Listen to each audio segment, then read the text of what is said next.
Hello, welcome back. Let's get you more on the Ukraine situation and the Russian advance into its territory. Kharkiv in the east is the focus of fighting today, Ukraine's second biggest city. A gas pipeline was hit by missiles in the early hours. And one British intelligence assessment says there has been an intensive exchange of rocket artillery.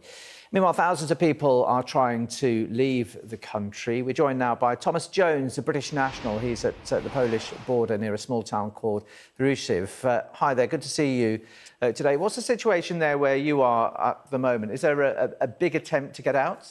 There is. We're in a small town called Rushiv, which is in the Lviv region. Another town closer is called Yavoriv. I've been here since 1 o'clock yesterday, and now it's coming up to 12 o'clock midday here. So I've been at about 23 hours. We've moved, I think, 3 kilometers in that time. And we've got another 2.5 to get to the border crossing. So a long process for you and so many. Yeah, there's a lot of people here. I mean, tailbacks are incredible. People walking around. The local people have been. Last night, I noticed young boys were giving water to people who had their children in cars, offering to warm milk up. We could, charge batteries at the local shop and things like that. So it's pretty busy and quite saddening, I'd have to say. A lot of people are bringing their wives to the border post to drop them off. As you may know, that men aged from 18 to 60 are not allowed to leave the country. So you're seeing a lot of people come in with children and then men walking out, looking really sad. And what does that do to you when you see that? It hits home regarding war. I mean, it's a part of war. We think tanks, guns, bombs, but then there's this other part, which is on the human part. And these people are scared. Their husbands are scared for them. The children really don't know what's going on. It's a mess. It's heart-wrenchingly horrible. Could you have foreseen yourself in this position a few days ago? So many people wanting to stay put where they were, of course. I didn't foresee myself being in this situation for reasons I spoke to you the other time. But right now, the car's moving because we've got to kind of move ahead of the queue. I could never have foreseen myself in such a situation, and I wouldn't wish this on anyone.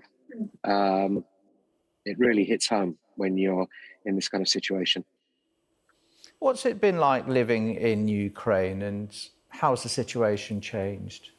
Okay, well, I've been living here now. This is my 7th year, and I love this country. I feel bad even about leaving. I have to take my wife to safety. I have to think of my family. Luckily for me, I can come and go as I please. This is where I feel bad because I see so many guys here that can't, and that is really hard. I have some very solid Ukrainian friendships, and I just feel guilty right now about this. Of course, I have to think about myself and about my family, but the guilt is there. And how has it changed in recent weeks? In the last week, it's just changed. It's come from night and day. Kiev is completely changed. I know people on the ground in Kiev that have joined their local, volunteer forces, and things are ugly down there. There are a lot of people that are taking at arms that are very inexperienced, but they have heart. They don't want this. So, I think it's going to be very messy on both sides, but exceptionally for people that have no experience. What do you feel about the resistance? Obviously, Russian troops are closing in on Kiev, but they're not there yet, and that is down to the aggression, the resistance shown by Ukrainians and others. They're strong. They are strong, and I think in the last 6-7 years, the military has become much better. They perform well. They do their duties well. They're very good tactically, I've seen. They've had training from NATO troops, Canada, England, America. So they're prepared this time round. But, for what's against them, they're doing very well. And what does it mean to you just turning your back on a country that you where you've lived for many years and love? Okay, I wouldn't say I'm turning my back on the country. I can't do anything. I can't take up arms. If I could, I would consider it. But I think I can do a lot more for Ukraine uh, via the media, via the press, helping get donations, charity organisations, things like this, which I'm quite good at doing. So, everybody has their part to play. It's a shame I can't stay here. It's dangerous. If things de-escalate, of course, I'll be back as soon as I can. What kind of reception, finally, do you think you'll get in Poland? Let's face it, that's where most people are trying to go, isn't it? There are several neighbouring countries, but huge influx, a majority of people heading west.